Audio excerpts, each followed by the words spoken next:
Well, Gaffer, obviously last time we spoke to you, they said obviously lessons were to be learned. You've had a week on the training pitch. How has everything been?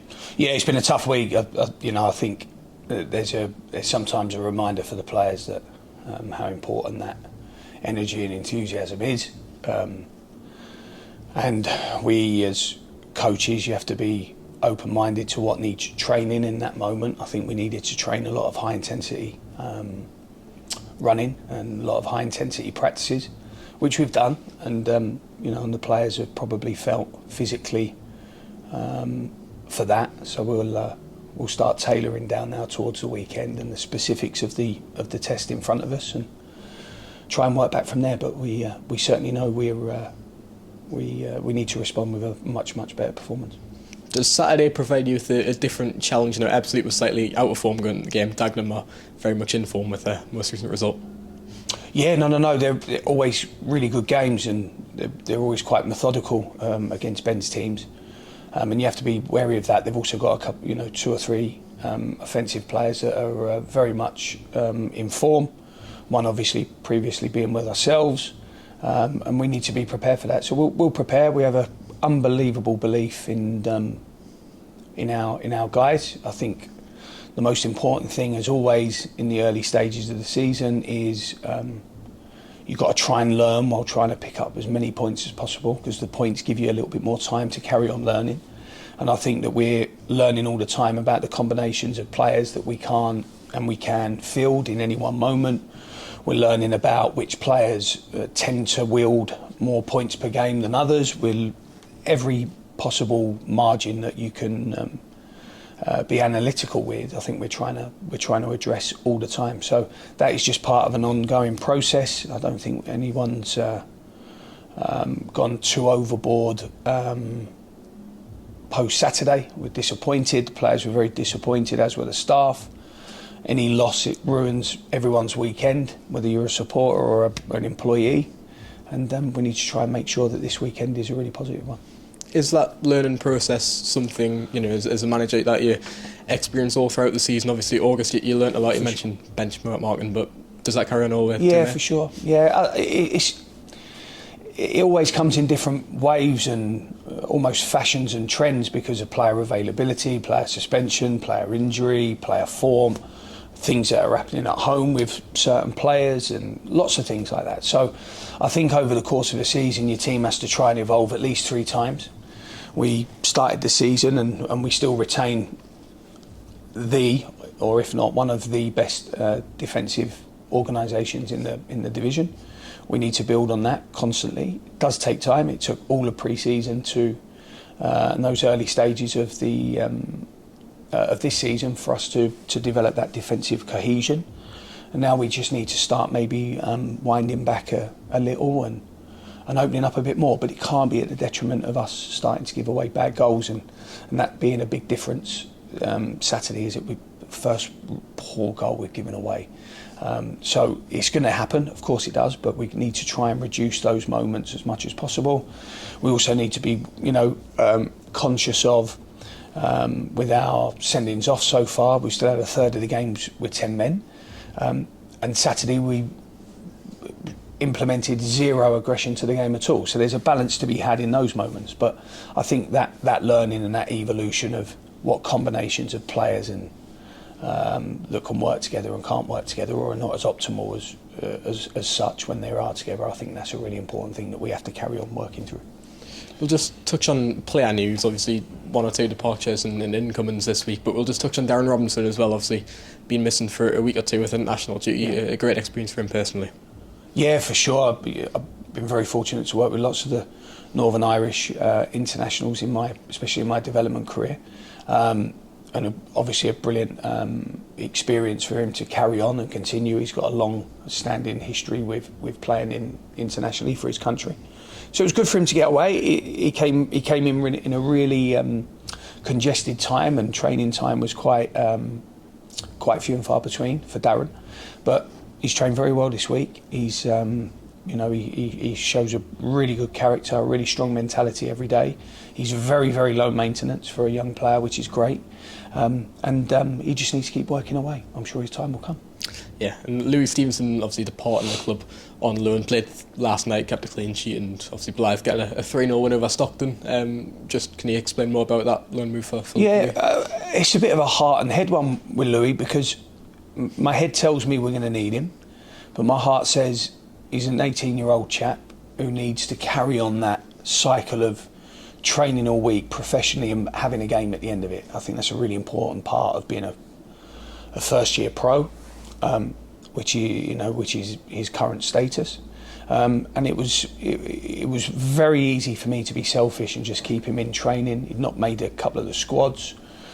Obviously, we know Dodd's returned last Saturday, and the one thing, if he was in late 20s, early 30s, it may be different, but I don't want to stop that momentum that a young player can have by going and playing games. And the one thing that's really important, especially in development, is that you definitely don't get better not playing games, no matter the level. So it was really important that we gave him a month's worth of high intensity fixture schedule where his match fitness can develop. He can be ready for us in 28 days, which I'm sure we'll need him again. And he's he's going to be a brilliant player for this club. I can see Lou being a strong servant for Hartlepool, and we need to make sure that we provide the right things around him in order to ensure that he has the most beneficial experience with us and with his loan club. So no, I'm happy he's playing, really happy he's playing, because he works terrifically hard during the week, and in 28 days I think we'll have a better version of him. Yeah, and then just on the other side of things, obviously Nathan, same way coming in from Charlton, he comes in with League One experience. Is he raring to go?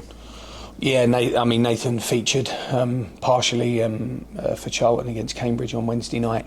An incredibly explosive athlete, a very nice young man, may I add. We're very thankful to Andy Scott at Charlton and Nathan's representative for the way they helped us. I think it's going to be a really, really positive loan transaction for us. Hopefully Nathan gets loads out of it, and probably Charlton are looking at it in a similar way to the way we look at Lou. So I'm hoping they get something back from their trust in us to have him. But I think lots of learning can be taken from having Dodds and Charman for the one game, and then the adaptation we had to then go through thereafter with our team because of the lack of out-and-out width, and what we don't want to do. I don't think, in an ideal world, we want to go through that process again. We want to be quite methodical, really professional. And Joe and I have sort of spoke at length about, the importance of Dodds' role, defensively and offensively, but also having that out-and-out wide player with really devastating physical qualities. And Nathan has those devastating physical qualities. I mean, he's tremendously gifted, and it is going to be a real asset to us. I really believe that. I've got huge faith in this arrangement. And then on the fitness and injury front, we'll touch on Adam Campbell first. I believe he had an Achilles problem. How's he doing? Yeah, Adam had an injection Monday. He's still not yet to get his boots on, so I don't know how long that will take. That is a day-by-day thing, but he's yet to train so far. But over the long term, this will help Adam for sure. Adam's going to be a big player for us. We all know that. And also Medine hasn't trained yet. Hunter hasn't trained yet. Sloggett hasn't trained yet. Wallace is picked up a little training ground injury, and obviously Joel is currently sidelined as well. So we actually came out of the back end of last week, which again probably leans towards that double away game and the travel, etc., that we may need to address. We came out of that with a little bit of a spate of injuries. So the next 48 hours, any of those names could still be involved Saturday, aside from Wallace and Dixon. But the other two or three still have a chance, depending on when they can get back out on the training pitch and show that they're fit and healthy enough to be selected. Just one final one. Obviously, Luke Waterfall's been suspended over recent weeks. How have you managed him on the training ground? Well, it was funny because he had a 4 or 5 days with the flu, pretty much straight away. So he needed to recover from that. But Luke's worked. You know, make no bones about it. The person that would have hurt the most out of that suspension would have been Luke, because he takes his role very, very seriously as captain.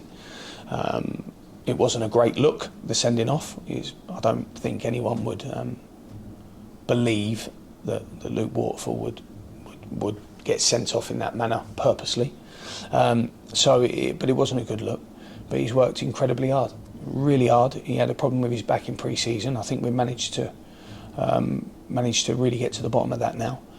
He's training every day, train very, very hard every day. He'll train very hard Saturday, and then he'll be available for selection come Tuesday. For me, having that type of personality around the squad in any way, shape or form is a benefit to our football team. So it'd be brilliant to have Luke back. Really, really great. Such a wonderful character, strong guy. And we need to, we all need to, all of us if we can, we all need to draw a line under that start, which was played with injury and suspension. I think Luke's season starts from Tuesday, in my opinion.